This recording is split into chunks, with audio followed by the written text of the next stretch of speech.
Engineering ಕಾಲೇಜುಗಳಿದ್ದಾವೆ Tumakuru ಜಿಲ್ಲೆಯಲ್ಲಿ, 3 medical ಕಾಲೇಜುಗಳಿದ್ದಾವೆ. ಇದೊಂದು ಶೈಕ್ಷಣಿಕ ಕೇಂದ್ರವಾಗಿ ಬೆಳೀತಾ ಇದೆ. ಮಕ್ಕಳಿಗೆ ಅವಕಾಶಗಳು ಇವತ್ತು ಸಿಗ್ತಕ್ಕಂಥ ಸಾಧ್ಯತೆಗಳು ಹೆಚ್ಚಾಗಿದ್ದಾವೆ. ಹಾಗಾಗಿ ಈ ಸಮ್ಮೇಳನದಲ್ಲಿ ನಾನು ತಮ್ಮಿಂದ ಬಯಸೋದು, ಸರ್ಕಾರ ಬಯಸೋದೇನಂತ ಹೇಳಿದರೆ, ನಮಗೆ ಸಲಹೆ ಸೂಚನೆಗಳನ್ನು,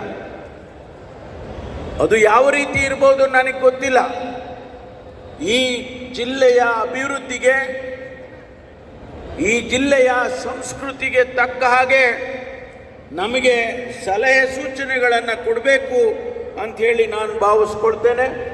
ನಮ್ಮ ಸಿದ್ಧಲಿಂಗಪ್ಪನವರು ಕಲಾಪುರ ಗ್ರಾಮದ ಬಗ್ಗೆ ಪ್ರಸ್ತಾಪ ಮಾಡಿದ್ದಾರೆ. ತುಮಕೂರು ಪಟ್ಟಣವನ್ನು ಈಗಾಗಲೇ ನಾವು ಮಹಾನಗರ ಪಾಲಿಕೆ ಮಾಡಿದ್ದೇವೆ. ಇದನ್ನು ಇನ್ನೂ ವಿಸ್ತಾರ ಮಾಡಿ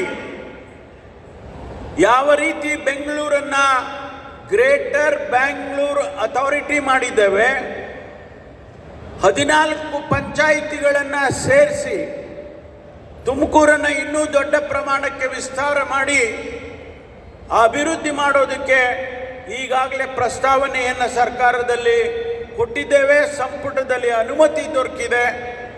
ಅದನ್ನು ಕೂಡ ಗಮನದಲ್ಲಿಟ್ಟುಕೊಂಡು ನಾನು ಈ ಕಲಾಗ್ರಾಮಕ್ಕೆ ಎಲ್ಲಿ ಜಾಗವನ್ನು ಗುರುತಿಸಿ ನಾನು ಖಂಡಿತವಾಗಿ ಮಾಡಿಸ್ತೇನೆ ಅಂತಕ್ಕಂಥ ಮಾತನ್ನು ಈ ಸಂದರ್ಭದಲ್ಲಿ ಹೇಳೋದಕ್ಕೆ ಬಯಸ್ತೇನೆ. ಹಾಗಾಗಿ ಇವತ್ತು ಈ ಕಾರ್ಯಕ್ರಮದಲ್ಲಿ ಭಾಗವಹಿಸಿ ತಮ್ಮೆಲ್ಲರನ್ನ ನೋಡುವಂಥ ಭಾಗ್ಯ ನನಗೆ